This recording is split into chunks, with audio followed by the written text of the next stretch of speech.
Hi, and welcome everybody to Solid Rock, where we stress test the gospel. My name is Matti Dobrossi, and I shall be interviewing my friend and ex-neighbor, Peter Murfitt. We're starting a new series on the big Bible story, where we are going to try to follow God's whole message to us. Each session will be shorter and last about 5 minutes. In that short time, we shall tackle one main topic. So Peter, why the new series, and which we will call Capsules? Well, Matty, over the last year, I've had people coming up to me asking some fairly basic questions about how to approach reading the Bible. So I've tried to put together some straightforward answers. Okay, so these are questions raised by real people. Anyway, we have to start with what is the Bible? The Bible is a collection of different types of books: poetry, history, biographies, notably of Jesus in the Gospels, letters, prophecies, picture language, and wisdom literature. Obviously, we don't approach a letter in the same way as a biography. They are two different types of documents answering different types of questions. Then there is the Old Testament and the New Testament. Indeed. The Bible consists of two parts which Christians refer to as the Old Testament and the New Testament. The Old Testament is much longer, and it came into existence over a period of more than 1,000 years. It deals essentially with the relationship between God and his chosen people, the people of Israel. On the other hand, the New Testament is about a third as long and came into existence roughly between AD 40 and AD 100. It deals with the life of Jesus of Nazareth and the early church. So how many books are there in the Old Testament? The Old Testament comprises 39 books in all. The first 5 books, Genesis, Exodus, Leviticus, Numbers and Deuteronomy, were foundational and ascribed to Moses himself. They are known as Torah, or the Law.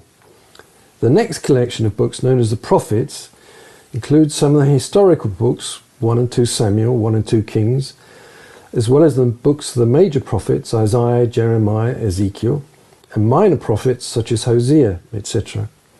The third division, known as the Writings, is headed by the Psalms and includes some materials such as the Book of Daniel, which was accepted only within the last 200 years BC.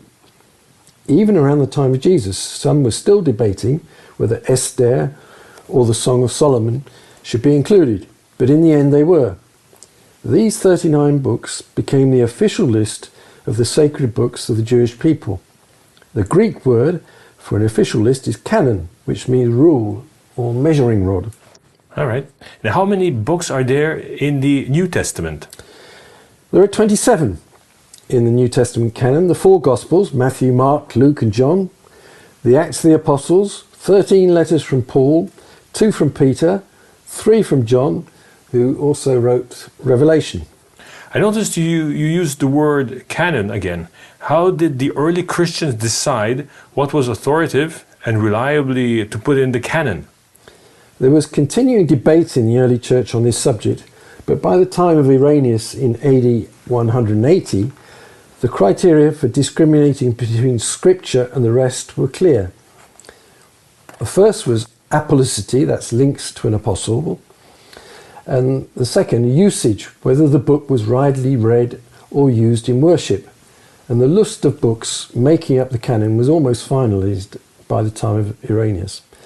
After Constantine became emperor, this was rubber stamped, but the subject was already clarified before that. We must conclude that, although the debate in the early church on what was scriptural and what was not was wide and open, the final consensus was extremely solid and based on demanding criteria. Great. Are there any books in the Bible apart from the Old and New Testaments? Yes, some Bibles include, sandwiched between the Old Testament and the New Testament, other books from between the two testaments. In English they are known as the Apocrypha, and in French as the Deuterocanonical books. Their validity is a continual subject of debate. Most Christians do not regard them as a valid source for determining Christian doctrine. Nevertheless, even if the doctrinal value of these books remains controversial, books such as 1 and 2 Maccabees give us great insight into the history of the Jews between the Old and the New Testaments, the so-called intertestamental period, roughly between 400 and 0 BC. They therefore enable us to better understand how the Jews of the time of Jesus thought and lived in much the same way as the Dead Sea Scrolls and the works of Flavius Josephus. We haven't talked about the reliability of the manuscripts of the New Testament. No. Suffice it to say that the number of early reliable manuscripts that we have for the New Testament is far greater than what we have for Caesar's Gallic Wars, Tacitus, or other ancient works. There really is no comparison. If we accept Tacitus as reliable, the New Testament is about 1,000 times more so. That sounds good. Okay, I think that just about wraps it up for today. What are we going to talk about in the next capsule? In the next capsules, we shall attack the big Bible narrative, starting with an overview of the Old Testament. Sounds good to me, Peter. Thank you very much. And see you all again in 4 months' time. God bless you all. Yes, God bless you all.